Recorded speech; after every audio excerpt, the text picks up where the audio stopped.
Phew, I actually woke up early today. Time to get down to doing some paperwork before breakfast.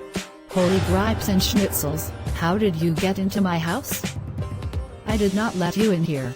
Karen, finally. Do you know how many jumps it took me to get here? I wanted to ask you some questions, since I know you're a lawyer. Soph, don't you know it's rude to just appear in someone's house like that? Try appearing outside and then knocking.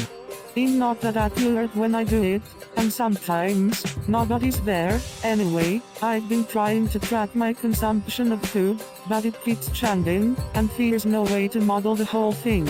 You don't have to model the whole thing in this case, as if it were one thing. You have to divide it into a series of indexes for each change in each parameter, and would be the least common multiple of indivisible indexes. Then to find the differences between x and y, it's the sum of squares of the difference between each x and the average of that x, over the number of indexes. That sounds very tedious, but it looks like that is what I may have to do. But I keep noticing another problem, which is that the differences keep changing along the graphs. How do I know that what I'm looking at is accurate? You could try to find the joint mutuality of each parameter in its index, which is a measure of how one parameter is consistent with the other one. For the sum of x and y and x, the change in x and y over x or y is comparable to the probability for x and y over the probability of x times the probability of y, times the natural log of that.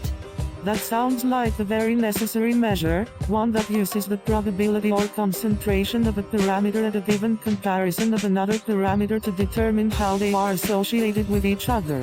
But what if I wanted to be able to tell which parameters were conditional onto which other ones? For where y is highest, for example, is comparable to where the density of y is highest per x, y occurs at the highest frequency per x, therefore, the excess where the y value is lower becomes less relevant.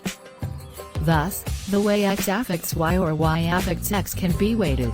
Yes, that's right. Now I can really know why my food habits keep changing. Thanks. I have already compiled the script in HTML that employs this concept. I wanted you to recite it with me. What? Really? Already? So fast? Okay, you start.